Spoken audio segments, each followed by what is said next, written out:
Hello, good morning, everybody, on this fine Veterans Day.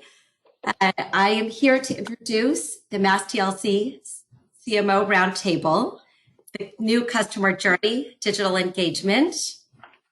And as most of you know, arriving, but this is more for the benefit of newer friends, this is the MassTLC peer community, one of our few peer communities, much like the CEO and the CHRO community, where like-minded professionals come together to discuss, topics that are really on top of your mind.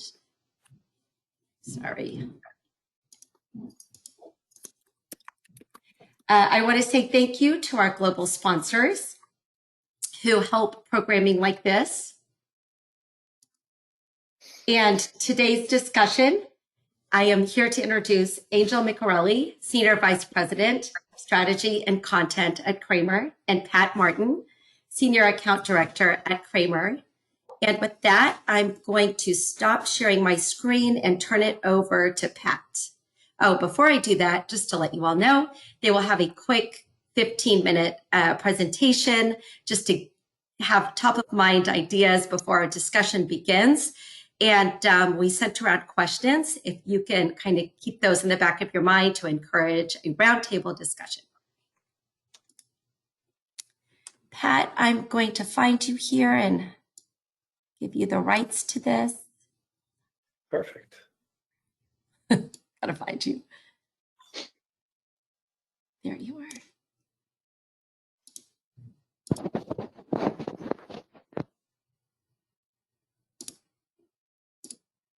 Okay, I just made you a presenter. Great. Thank you very much, Nayla. Awesome. Well, welcome everyone. As Nayla mentioned, I'm Patrick Martin. I'm a partner of business solutions at Cramer, and I'm joined by Angel Micarelli. Angel leads our content marketing and strategy teams at Cramer. And to be honest with you, this is actually my first one of these breakfasts that I've done. And the only reason that I agreed to it was because I knew I was going to be joined by Angel. Our clients love her, and she's fantastic. So I'm really excited about today's presentation and the discussion as well. Before I begin, I'd like to just take a moment to acknowledge all the brave veterans that are out there who have served, currently serving, to keep this, keep us all safe, this great country going. Lastly, for anybody that is not familiar with Cramer, we are an event and virtual events and content marketing agency out in Norwood.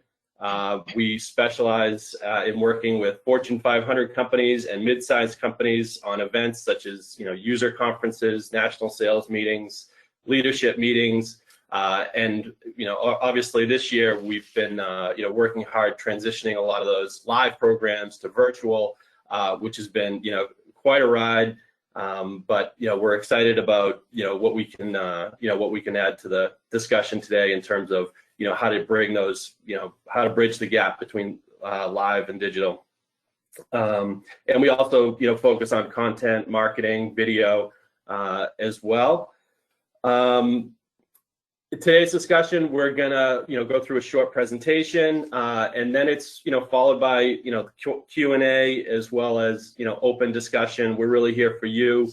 We're really excited about today's talk, and hopefully it's engaging. So with that, Angel, I will pass it over to you. Great, thanks, and thank you for that introduction, Pat. As Pat knows, flattery gets you everywhere, so appreciate it. But the truth is, I get really passionate about this subject. I think now especially, strategy and content is more top of mind than ever. I'm not going to say more important than ever, because it always has been important, as everybody on this screen knows. So what we'd like to do, as Pat said, is just kick it off with a short, it's not even really a presentation, it's really thought starters from things that we've been seeing working with our clients, and trends that we're seeing out in the market in general. So I think that some of these things will absolutely resonate with you because they're probably things that you're doing within your own companies. So Pat, if you wouldn't mind going to the first one. You have heard content is king. As a matter of fact, I've heard that it's queen. We hear it everywhere, but this is our firm belief. It is currency.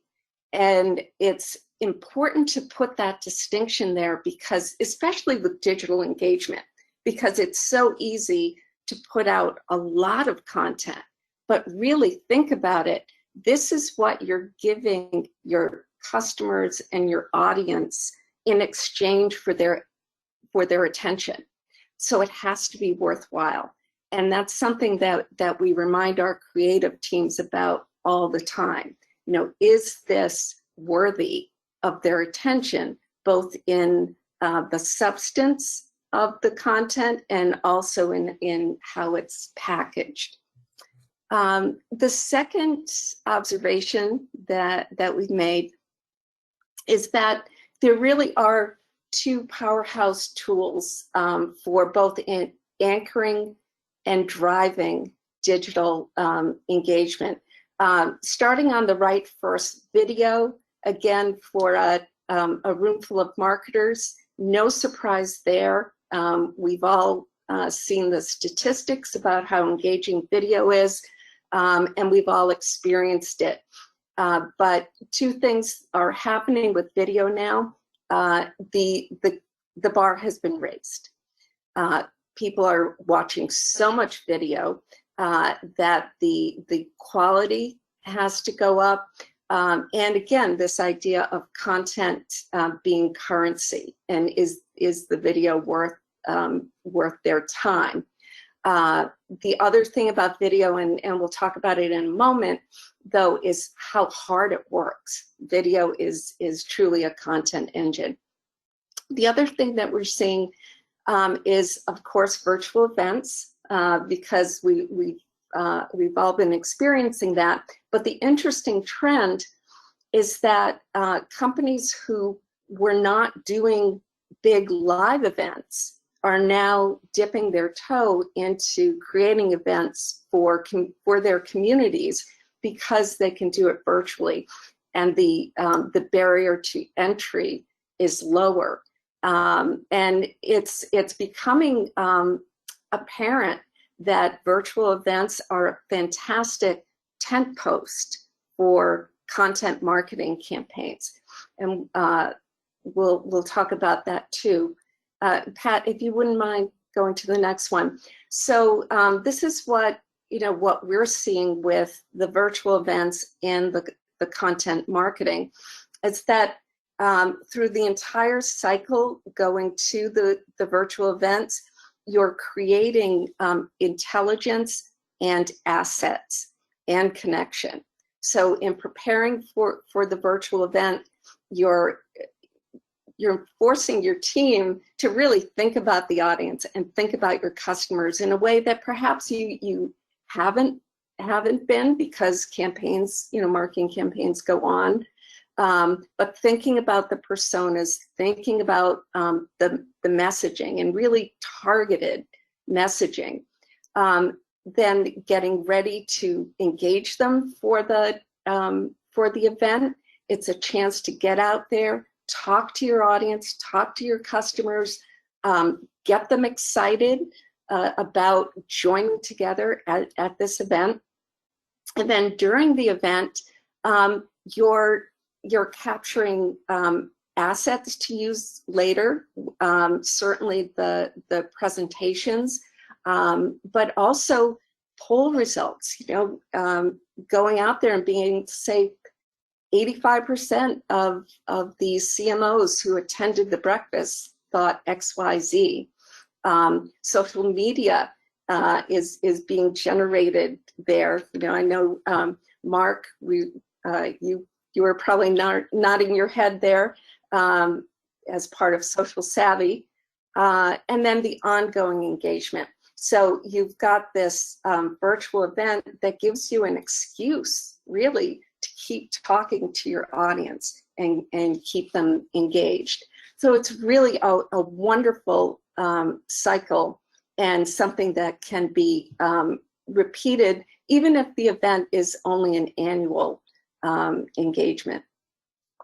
And then if we jump forward, Pat, and this is again the pitch for video. Obviously, it's very engaging, it's very personal, but really it's this fantastic content engine, because it's obvious that if you've got a video, you can edit it into bite-sized bits. But even more than that, think about, we have a lot of clients who are taking the audio and turning it into a podcast. We can serialize it. You can transcribe it. You can use it to drive to more content. And the analytics there are, again, a wonderful engine for audience intelligence, which is more important than ever. So we encourage our clients when they're doing a video, because sometimes someone will come and say, oh, I just need a video about this product, and that's all. But we say, well, let's think about it, because if we think of how you can use it to its best advantage, then that influences the way we structure and create the video. And then finally, if we can just jump, there are these questions that we put out. So those are some of the observations that we've had, some of the hacks and the way we've dealt with pain points for our clients. But would love to hear your reactions, your experiences, and open it up to the group.